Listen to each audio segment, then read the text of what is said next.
हेमलता सोनवणे, आकाश सरकटे, गोपाल जाधव, श्याम चव्हाण, स्वाती मोगाशे, रेखा काळे, जितेंद्र मुळे, आमचे सहकारी इलेक्ट्रिशियन योगेश पाटील आणि मी स्वप्नील पाठक, आम्ही सगळे मिळून काहीतरी एक उपक्रम तुमच्यासमोर सादर करतो. कृपया लक्ष असू द्या.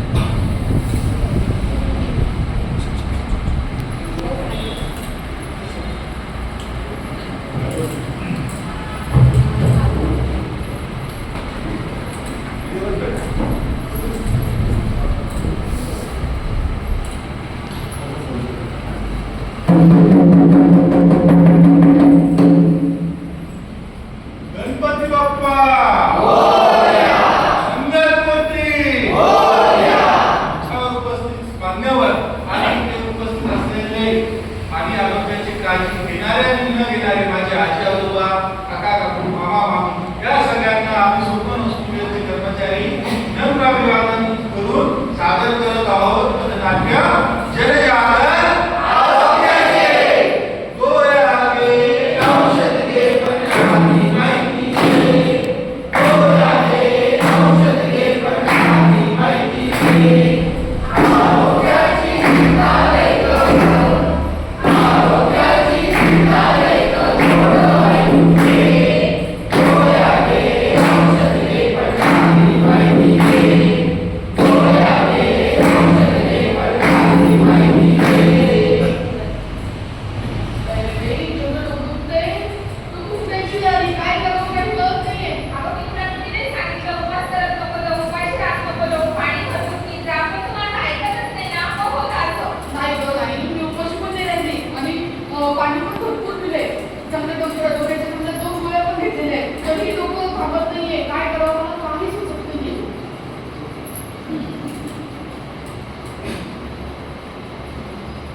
हे काय झालं? हाताचा नका सुन्न पडलाय माझा. पिशवी उचलायला होत नाहीये. अहो ऐकलं का? इकडे या जरा. काय झालं? अहो माझा हाताचा नका सुन्न झालाय. काही कळतच नाही. पिशवी उचलली जात नाहीये मला. किती छान नाटक करते तू. बघू बरं काय झालं आता तुला. खरंच मी नाटक नाही करत आहे. खरंच मी मला उचलली नाही जात. सुन्न पडलाय माझा हात. बघू बरं काय झालं आपल्याला. रात्रभर सिरियल बघते, मोबाईल बघत बसते, त्यामुळे झालं असं करतो. अरे देवा, अहो खरंच मी मोबाईलच नाही बघितला काल रात्री. मला दाखव बघू उचलते ते का. हे बघा उचललीच नाही जात आहे. ठीक आहे, चला आपलं.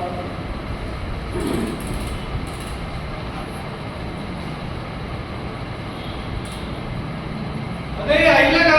चल निघालोय मी ऑफिसला. अगं उशीर होतोय. चावी आणि डब्बा मिळेल का मला? बाई बाई बाई काय करावं या माणसाला? काय राहिलं आता? अरे चावी आणि डब्बा हवी.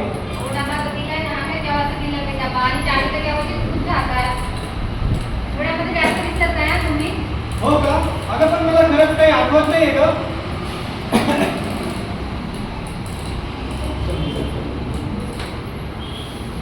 ऐक ना, आवडलं तुझं? हो माझा. तुझं आवडलं का हो गं? बाई माझं पण आज लवकर तुझं आवडलं. का? माझे पुढे कामं बाकी आहेत अजून. तुझं आवडलं का? बघा बघा किती छान ऍक्टिंग करते. ऍक्टिंग नाही करत ते. मग तिचा चेहरा कसा झालाय? तिरपा झालाय चेहरा. खरंच बोलायला त्रास होते. जीभ जड पडली वाटतं.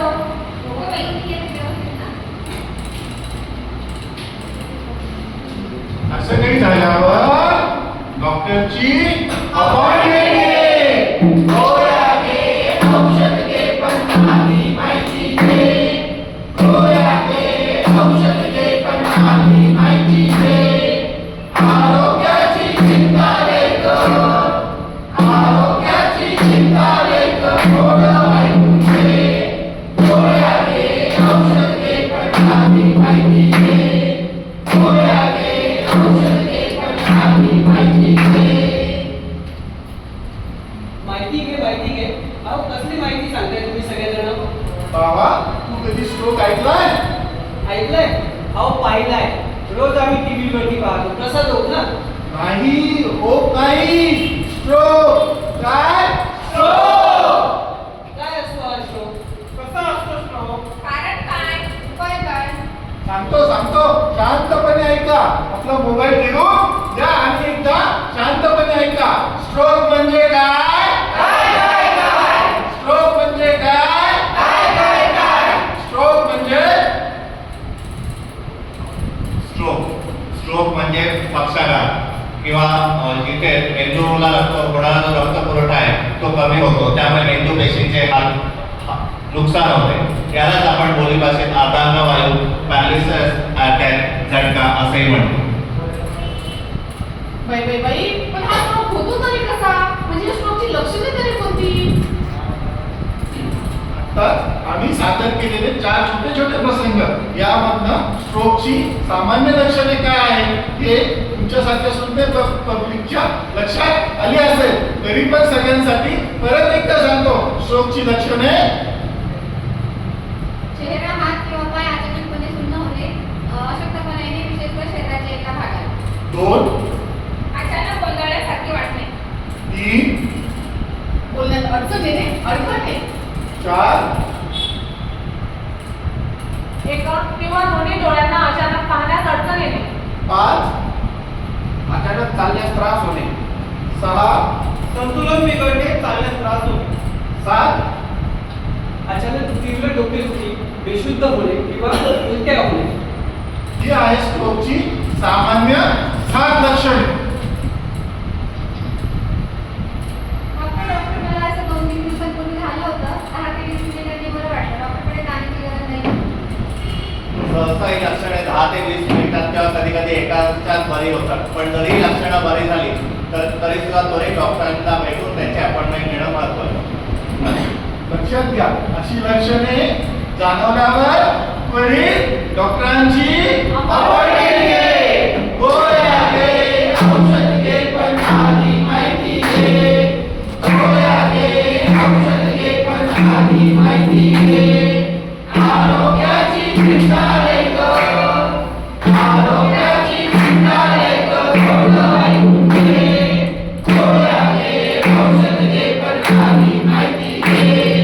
गोळ्या घे, औषध घे, पण आधी माहिती घे. पण या स्ट्रोकची कारणे कोणती? मधुमेह, उच्च रक्तदाब, शरीराला हानिकारक आहाराचे सेवन करणे, तसेच मद्यपान, धूम्रपान इत्यादी प्रकाराने आपला स्ट्रोक होऊ शकतो.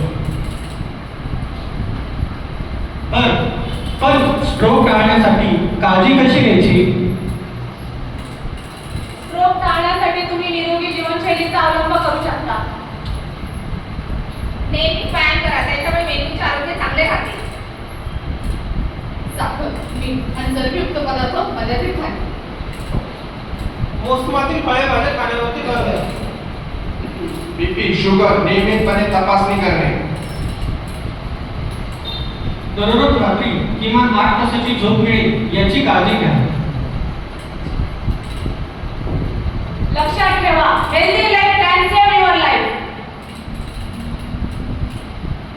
अरे ओ साहबा, यहाँ से 50-50 कोस दूर जब कोई जल्दी नहीं सोता है और हेल्दी नहीं खाता है, खुद का ध्यान नहीं रखता है, तो लोग कहते हैं सुधर जा, वरना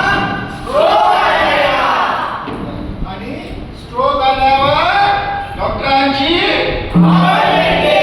गोळ्या घे, औषध घे, पण आधी माहिती घे. गोळ्या घे, औषध घे, पण आधी माहिती घे. आरोग्याची चिंता रे गं, आरोग्याची चिंता रे गं, थोडं ऐकून घे. गोळ्या घे, औषध घे, पण आधी माहिती घे. गोळ्या घे, औषध घे, पण आधी माहिती घे. स्ट्रोक, या स्ट्रोकचा ट्रीटमेंट ती म्हणजे प्रोटोकॉल काय असतो तर फास्ट. हो फास्ट. फास्ट म्हणजे आतापर्यंत आपण पॅरालिसिसची लक्षणं काय, कशामुळे होतो, त्याची कारणं काय ते आपण बघितलं. आता आपण ट्रीटमेंटकडे बघू. आताच डॉक्टरांनी सांगितलं फास्ट ट्रीटमेंटचा प्रोटोकॉल आहे, तर मी त्याच्यात अजून 2 शब्द ऍड करतो.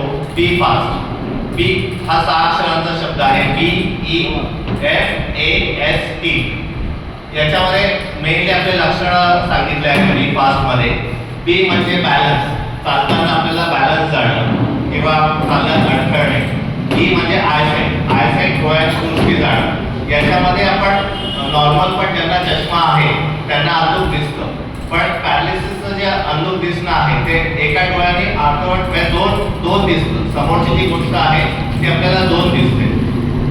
हे डोळ्यांसाठी झालं. तर ई म्हणजे आयसाईट, 2 दिसतं. ते अचानकपणे 2 दिसायला लागतात आपल्याला. एक म्हणजे फेस, चेहऱ्याचा भाग अचानक डोळा पडतो, जसं आपण याच्यात बघितलं होतं. ए म्हणजे आम, एक हात किंवा एक पाय अचानक डोळा पडणे. एस म्हणजे स्पीच, बोलण्यात अडखळणे. आणि टी म्हणजे टाइम, हे कुठलेही लक्षण आढळल्यास त्वरित डॉक्टरांची आपण अपॉइंटमेंट घ्यायची किंवा जवळच्या रुग्णालयात जाऊन आपली तपासणी करून घ्यायची की जेणेकरून आपल्याला स्ट्रोक आहे की नाही हे बघण्यासाठी. तसंच ट्रीटमेंटचा प्रोटोकॉल आहे, हा प्रत्येक पेशंट टू पेशंट वेगवेगळा असतो. पण तुम्ही जेवढ्या लवकरात लवकर हॉस्पिटलला पोहोचणार तेवढ्या तेवढी आपण मेंदूला होणारी जी हानी आहे ही कमीत कमी करू शकतो. जसं आपल्याला सरांनी सांगितलं की अद्याप उपचार सुविधांमुळे किंवा जे इंजेक्शन दिल्यामुळे आपण जी मेंदूची हानी आहे ती आपण कमीत कमी करू शकतो. गोल्डन आवर्स म्हणजे 4 तासाच्या तुम्ही जर हे लक्षणं जाणवलेत आणि 4 तासाच्या तुम्ही हॉस्पिटलला पोहोचले आहात, ते गोल्डन आवर्स. त्याच्यामध्ये जर तुम्ही आलात तर आपल्या मेंदू पेशींची जी होणारी हानी आहे ही आपण कमीत कमी म्हणजे 75% आपण आपला मेंदू वाचवू शकतो. तसेच तुम्ही 12 तास उलटून 12 तासच्या आत तुम्ही जो हॉस्पिटलला पोहोचला तर हीच मेंदूला जी होणारी हानी आहे ही आपण 40% वाचवू शकतो. पण 12 तास उलटून गेले आहेत आणि नंतर आपल्या लक्षात आलं की अरे आपल्याला ही लक्षणं जाणवत होती, तरी सुद्धा घाबरून जाऊ नका. अद्यावत उपचार पद्धतीने आपण आपल्या मेंदूला होणारी हानी जी आहे ती कमीत कमी करू शकतो. जिंदगी है सफर है सुहाना.